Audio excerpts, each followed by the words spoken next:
ಕರ್ಕ ರಾಶಿ. ಕರ್ಕ ರಾಶಿಗೆ ಜನ್ಮಕ್ಕೆ ಗುರು ಬರುವವರೆಗೂ ಗುರುಬಲ ಇಲ್ಲ. ಆದರೂ ಕೂಡ ವ್ಯಯದಲ್ಲಿ ಇರ್ತಕ್ಕಂತಹ ಗುರುವು ಶುಭ ಚಿಂತನೆಗಳನ್ನು ಕೊಡ್ತಾನೆ. ಶನಿಯ ದೋಷ ಇಲ್ಲ.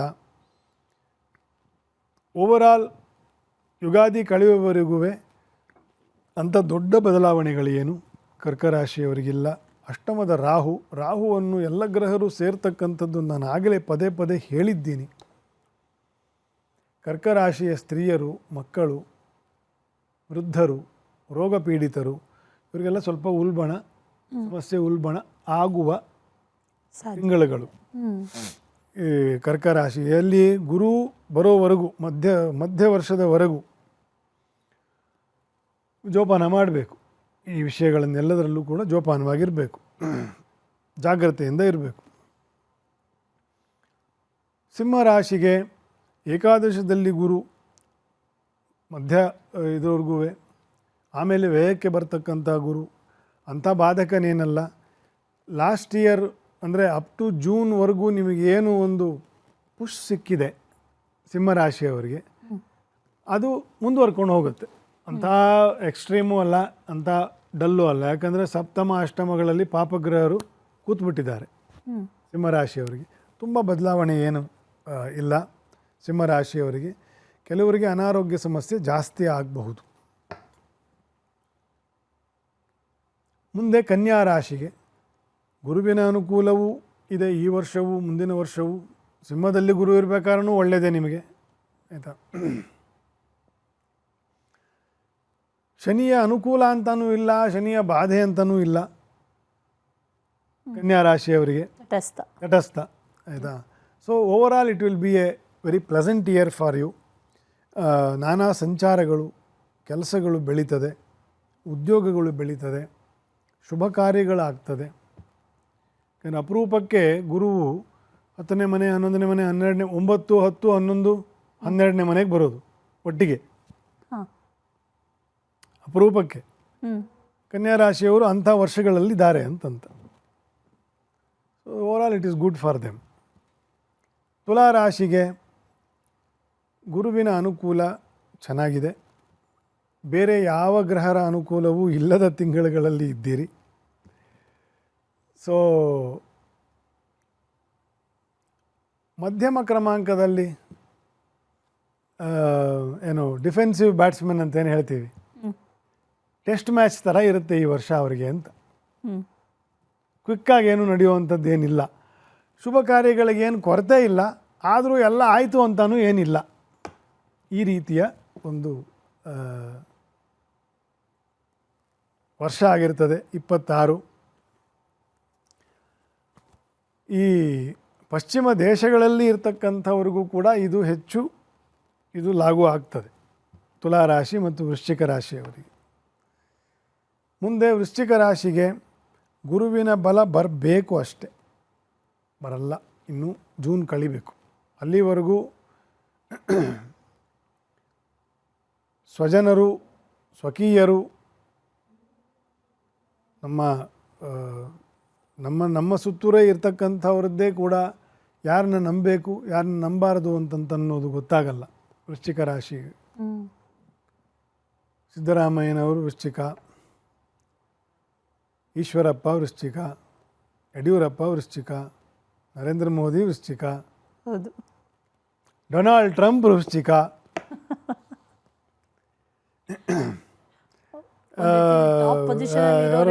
ನಿತೀಶ್ ಕುಮಾರ್ ವೃಶ್ಚಿಕ, ರಾಹುಲ್ ಗಾಂಧಿ ವೃಶ್ಚಿಕ ಅಲ್ಲ, ಒಂದು ಅಂಶದಲ್ಲಿ ಧನುರ್ರಾಶಿ. ಸೊ ವೃಶ್ಚಿಕ ರಾಶಿಯವರಿಗೆ ಸ್ವಲ್ಪ ಕಷ್ಟಕರ ಅಂತ. ಎಲ್ಲ ಅಧಿಕಾರದಲ್ಲಿರೋರು, ಅಧಿಕಾರದಲ್ಲಿ ಪೀಡಿತರು, ಅಧಿಕಾರದಿಂದ ಪೀಡಿತರು ಎಲ್ಲರೂ ವೃಶ್ಚಿಕ ರಾಶಿಯವರಿದ್ದಾರೆ.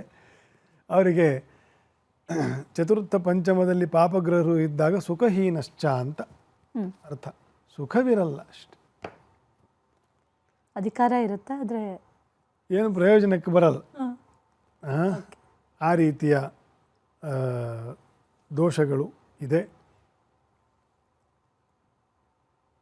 ನರಸಿಂಹದೇವರ ಹೋಮಗಳು, ನರಸಿಂಹಯಾಗ, ಭೂವರಾಹ ಯಾಗಗಳು,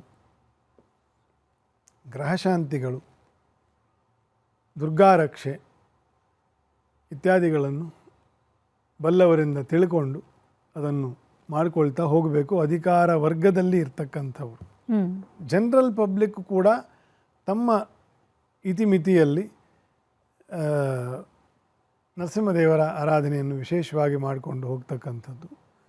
ವಿಷಮ 12 ರಾಶಿಯಲ್ಲಿ ಬೆಸ್ಟ್ ವೃಷಭ, ವರ್ಸ್ಟ್ ವೃಶ್ಚಿಕ. ಈ ವರ್ಷ ಮಧ್ಯದವರೆಗೂ ಹಿಂಗೆ ಇರ್ತದಲ್ಲಿ ಅಂತ ಹೇಳೋದು. ಹೌದು, ಜೂನ್ ಫಸ್ಟ್ ವೀಕ್ವರೆಗೂ ಹಿಂಗೆ ಇರ್ತದೆ. ಆಮೇಲೆ ಇನ್ನು 6 ತಿಂಗಳಿಗೆ ಬಂದು ಇನ್ನು 5 ತಿಂಗಳಿಗೆ ಮತ್ತೆ ಡಿಸೆಂಬರ್ ಬಂದೇ ಬಿಡುತ್ತೆ. ಮತ್ತು 27ಕ್ಕೆ ಬರಬೇಕು ನಾವೆಲ್ಲಿ. ಸೊ ಈ ರೀತಿಯ ಸಮಯ ಇರೋದರಿಂದ 50-50 ಬದಲಾವಣೆ. 26 ಧನುರಾಶಿಯವರಿಗೆ ಟೈಮ್ ಚೆನ್ನಾಗಿದೆ. ಗುರುವಿನ ಅನುಕೂಲ ಯಾವ ರೀತಿ ಈ ವರ್ಷ ನಡೀತಾ ಇದೆ, ಮಧ್ಯದ ವರ್ಷದವರೆಗೂ ಹಾಗೇ ಇರ್ತದೆ. ಶನಿಯ ಬದಲಾವಣೆಯೂ ಏನೂ ಇಲ್ಲ. ಸ್ವಲ್ಪ ಆಯಾಸಗಳು, ಪಿತ್ತ ಪ್ರಕೋಪಗಳು, ಪಿತ್ತ ನೆತ್ತಿಗೆ ಏರ್ತು ಅಂತಾರೆ ನೋಡಿ, ಆ ರೀತಿಯ ದೋಷಗಳು. ಅದು ಸ್ಥಿರ ರಾಶಿಯೂ ಆಗಿರೋದ್ರಿಂದ, ವಾತ ಗುರುವಿನ ರಾಶಿಯೂ ಆಗಿರೋದ್ರಿಂದ ಪಿತ್ತ ದೋಷಗಳು ಬರ್ತದೆ ಕುಜ ಮತ್ತು ರವಿಯ ಪ್ರಭಾವಗಳಿಂದ. ಸೊ ಆರೋಗ್ಯದ ಬಗ್ಗೆ ಪಿತ್ತ ಏರದೇ ಇರುವಂತೆ ನಿಮ್ಮ ಆಹಾರ, ವಿಹಾರ, ಪಾನೀಯ, ಸಂಘ ಎಲ್ಲವೂ ಇದ್ದರೆ ಬ್ಯಾಲೆನ್ಸ್ ಆಗಿ ಒಳ್ಳೆಯದಿರ್ತದೆ ಧನುರಾಶಿಗೆ. ಇಲ್ಲದೆ ಹೋದರೆ ಅನುಭವಿಸ್ಬೇಕಾಗತ್ತೆ. They have to be very careful ಆರೋಗ್ಯದ ವಿಷಯದಲ್ಲಿ. ಮಕರ ಮತ್ತು ಕುಂಭ ಬಹುತೇಕ ಒಂದೇ ರೀತಿ. ಮಕರಕ್ಕೆ ಇದು ಬರ್ತದೆ, ಏನು ಗುರುವಿನ ಅನುಕೂಲ ಇಲ್ಲ, ಜೂನಲ್ಲಿ ಬರ್ತದೆ.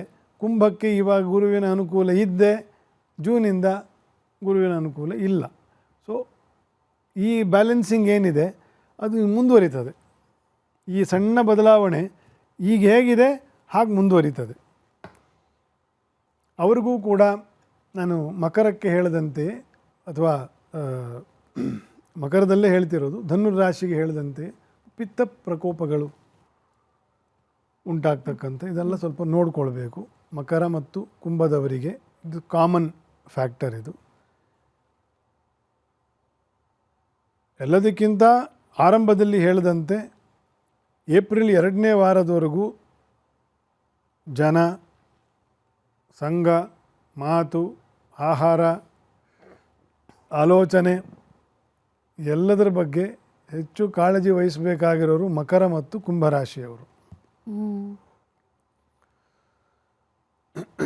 ಏನಪ್ಪ ಇವರು ಇಷ್ಟು ಕಾಳಜಿ, ನಾವು ಎಳೆ ಮಕ್ಕಳ ಜನ ಅಂತಂತ ನಾವು ನಾನಾ ಸಂಕಷ್ಟಗಳನ್ನು ಪ್ರತಿದಿನ ನೋಡ್ತಕ್ಕಂಥ ಜನ. ಹಾಗಾಗಿ ಜನ ಎಷ್ಟು ಕಷ್ಟಪಡ್ತಾರೆ ಅರಿವಿಲ್ಲದೆ ಅಂತ ನಮಗೆ ಚೆನ್ನಾಗಿ ಗೊತ್ತಿರ್ತದೆ. ಹೌದು, ಅದಕ್ಕೆ ಏನೇನು ಹೇಳಿರ್ತೀನಿ, ಆಹಾರ, ವಿಹಾರ, ಪಾನೀಯ, ಮಾತು, ಆಲೋಚನೆ, ಸಂಘ ಗಮನ ಇಟ್ಕೊಳ್ಳಿ ಅಂತಷ್ಟೆ.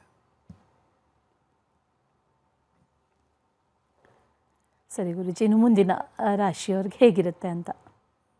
ಇನ್ನು ಉಳಿದಿದ್ದು ಮೀನರಾಶಿ ಒಂದೇ. ಮೀನರಾಶಿಯವರಿಗೂ ಕೂಡ ಮಧ್ಯಮ ಕ್ರಮಾಂಕದ ವರ್ಷ. ಶನಿಯ ಜನ್ಮ ಶನಿಯ ಒಂದು ವರ್ಷವೂ ಇನ್ನೊಂದೂವರೆ ವರ್ಷ ಇದೆ, 2 ವರ್ಷ ಇದೆ ಇನ್ನು. ಅದೊಂದು ಕಳೆದ್ರೆ ಶನಿಯ ಬಾಧೆಯು ಮುಂದೆ ಹೋಗ್ತದೆ. ಗುರುವಿನ ಅನುಕೂಲವು ಚತುರ್ಥದಿಂದ ಪಂಚಮಕ್ಕೆ ಹೋಗ್ತಕ್ಕಂಥದ್ದು. ಸದಭಿಷ್ಟಗಳು, ಕೆಲವೆಲ್ಲ ಅನುಕೂಲಗಳು ಏನು ಅಪೇಕ್ಷೆ ಪಡ್ತಿದ್ದೀರಿ, ಪ್ರಯತ್ನ ಮಾಡಿದ್ದೀರಿ, ಅದೆಲ್ಲವೂ ಕೈಗೂಡ್ತಕ್ಕಂತಹ ವರ್ಷ. ಯಾವುದು? 26ನೇ ಇಸ್ವಿ ಮೀನರಾಶಿಯವರಿಗೆ. ಓವರಾಲ್ 2026 ನಾನಾಗಲೇ ಹೇಳಿದಂತೆ ಮಧ್ಯಮ ಕ್ರಮಾಂಕ, ತುಂಬ ಬದಲಾವಣೆಯೂ ಇಲ್ಲ. 25ರಲ್ಲಿ ಹೇಗಿತ್ತೋ ಅದರ ಅರ್ಧದಷ್ಟು ಅದು ಮುಂದುವರಿತದೆ.